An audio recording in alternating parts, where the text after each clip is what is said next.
আমার নাম নিঃস্বার কেউ নাই। আমি চাই যে আমার জিনিস হারানো জিনিস যেন ফেরত পাই। আমরা খবর পাইছি 3টার দিকে, সেই মুহূর্তে আমরা বাড়ি থেকে রওনা দিছি।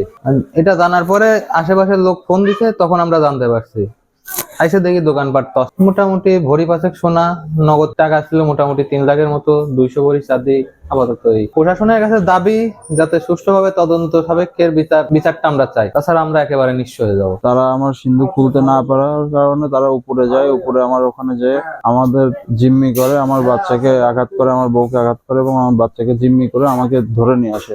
এনে আমার সিন্ধুক খোলায় নেওয়ার পরে যা টাকা গহনা ছিল সব নিয়ে নিচ্ছে। আমি যখন বাসায় ঘুমাচ্ছি তখন আমার মেয়ে মনে করেন ডাক দিচ্ছে, ডাক দেওয়ার পর করে বাবা দেওয়া তো বা দোকানে কি শব্দ হয়।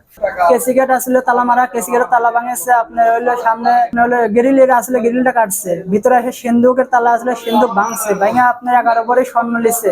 আর আপনার আনুমানিক 300 ভরির উপরে চাঁদি আসলে চাঁদি লিছে, আর লগর টাকা 40,000 টাকা লিছে, নিয়ে পালিয়ে গেছে। আমার নাম নিঃস্বার কেউ নাই। আমি চাই যে আমার জিনিস হারানো জিনিস যেন ফেরত পাই।